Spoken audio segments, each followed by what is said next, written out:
یہ بچہ یتیم تھا لیکن پوری دنیا پر غالب آنے والا تھا۔ یہی وہ بچہ تھا جسے دنیا قتل کرنا چاہتی تھی مگر رب کائنات نے بچایا۔ بسم اللہ الرحمن الرحیم۔ السلام علیکم۔ سوری وائس میں خوش آمدید۔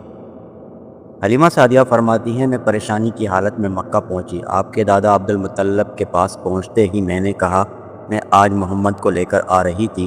جب میں بالائی علاقے میں پہنچی تو وہ اچانک کہیں گم ہو گئے۔ اب خدا کی قسم میں نہیں جانتی وہ کہاں ہیں۔ عبد المطلب یہ سن کر فوراً کعبے کے پاس کھڑے ہو گئے۔ انہوں نے آپ کے مل جانے کے لیے دعا کی، پھر آپ کی تلاش میں روانہ ہوئے۔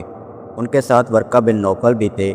غرض دونوں تلاش کرتے کرتے تہامہ کی وادی میں پہنچے۔ ایک درخت کے نیچے انہیں ایک لڑکا کھڑا نظر آیا۔ اس درخت کی شاخیں بہت گھنی تھیں۔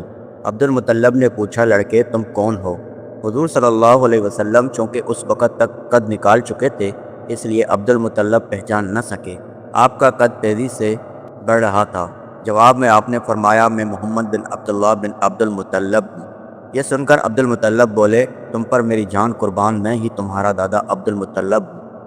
پھر انہوں نے آپ کو اٹھا کر سینے سے لگایا۔ آپ رونے لگے، آپ کو گھوڑے پر اپنے آگے بٹھایا اور مکہ کی طرف لے چلے۔ گھر آ کر انہوں نے بکریاں اور گائے ذبح کی اور مکے والوں کی دعوت کی۔ آپ کے مل جانے کے بعد حضرت حلیمہ سعدیہ حضرت آمنہ کے پاس آئیں تو انہوں نے پوچھا، حلیمہ اب آپ بچے کو کیوں لے آئیں؟ آپ کی تو خواہش تھی کہ یہ ابھی آپ کے پاس اور رہیں۔ انہوں نے جواب دیا، یہ اب بڑے ہو گئے ہیں اور اللہ کی قسم میں اپنی ذمہ داری پوری کر چکی ہوں۔ میں خوف محسوس کرتی ہوں کہیں انہیں کوئی حادثہ نہ پیش آ جائے، لہٰذا انہیں آپ کے سپرد کرتی ہوں۔ حضرت آمنہ کو یہ جواب سن کر حیرت ہوئی، بولی مجھے سچ سچ بتاؤ کیا بات ہے؟ تب انہوں نے سارا حال سنایا۔ حلیمہ سعدیہ نے دراصل کئی عجیب و غریب واقعات دیکھے تھے۔ ان واقعات کی وجہ سے وہ بہت پریشان ہو گئی تھیں۔ پھر سینہ مبارک چاک کیے جانے والا قصہ پیش آیا تو وہ آپ کو فوری طور پر واپس کرنے پر مجبور ہوئیں۔ وہ چند واقعات حضرت حلیمہ رضی اللہ تعالیٰ عنہ اس طرح بیان کرتی ہیں، ایک مرتبہ یہودی کی ایک جماعت میرے پاس سے گزری۔ یہ لوگ آسمانی کتاب تورات کو ماننے والے تھے۔ میں نے ان سے کہا، کیا آپ لوگ میرے اس بیٹے کے بارے میں کچھ بتا سکتے ہیں؟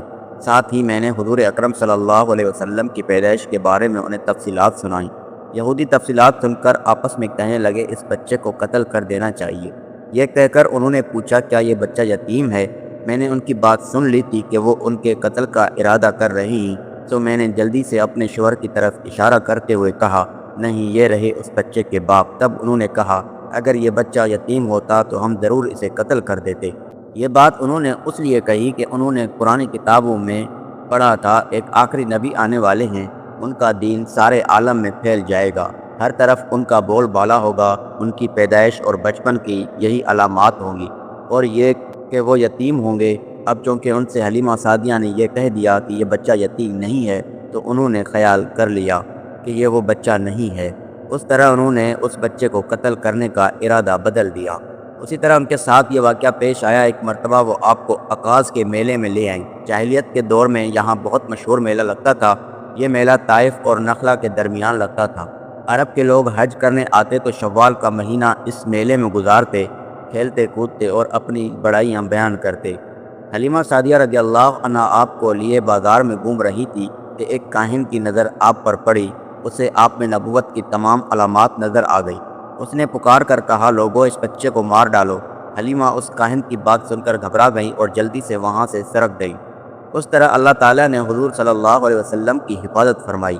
میلے میں موجود لوگوں نے کاہن کی آواز سن کر ادھر ادھر دیکھا کہ کس بچے کو قتل کرنے کے لیے کہا گیا ہے، مگر انہیں وہاں کوئی بچہ نظر نہیں آیا۔ اب لوگوں نے کاہن سے پوچھا، کیا بات ہے، آپ کس بچے کو مار ڈالنے کے لیے کہہ رہے ہیں؟ اس نے لوگوں کو بتایا کہ میں نے ابھی ایک لڑکے کو دیکھا ہے، معبودوں کی قسم وہ تمہارے دین کے ماننے والوں کو قتل کرے گا، تمہارے بتوں کو توڑے گا اور وہ تم سب پر غالب آئے گا۔ یہ سن کر لوگ آپ کی تلاش میں ادھر ادھر دوڑنے لگے لیکن ناکام رہے۔ حلیمہ سعدیہ آپ صلی اللہ علیہ وسلم کو لیے واپس آ رہی تھی کہ ذی الحجاز سے ان کا گزر ہوا۔ یہاں بھی میلہ لگا ہوا تھا۔ اس بازار میں ایک نجومی تھا۔ لوگ اس کے پاس اپنے بچوں کو لے کر آتے تھے۔ وہ بچوں کو دیکھ کر ان کی قسمت کے بارے میں اندازے لگاتا تھا۔ حلیمہ سعدیہ اس کے نزدیک سے گزری تو نجوم کی نظر حضور اکرم صلی اللہ علیہ وسلم پر پڑی۔ نجومی کو آپ صلی اللہ علیہ وسلم کی مہر نبوت نظر آ گئی۔ ساتھ ہی آپ صلی اللہ علیہ وسلم کی آنکھوں کی خاص سرخی اس نے دیکھ لی۔ وہ چلا اٹھا، اے عرب کے لوگوں، اس لڑکے کو قتل کر دو، یہ یقیناً تمہارے دین کے ماننے والوں کو قتل کرے گا، تمہارے بتوں کو توڑے گا اور تم پر غالب آئے گا۔ یہ کہتے ہی وہ آپ کی طرف جھپٹا، لیکن اسی وقت وہ پاگل ہو گیا اور اسی پاگل پن میں مر گیا۔ ایک اور واقعہ سیرت ابن حشام میں ہے، جب حبش کے عیسائیوں کی ایک جماعت حضور اکرم صلی اللہ علیہ وسلم کے پاس سے گزری، اس وقت آپ صلی اللہ علیہ وسلم حلیمہ سعدیہ کے ساتھ تھے اور وہ آپ کو آپ کی والدہ کے حوالے کرنے جا رہی تھی۔ ان عیسائیوں نے آپ صلی اللہ علیہ وسلم کی مونڈھوں کے درمیان مہر نبوت کو دیکھا اور آپ صلی اللہ علیہ وسلم کی آنکھوں کی سرخی کو بھی دیکھا۔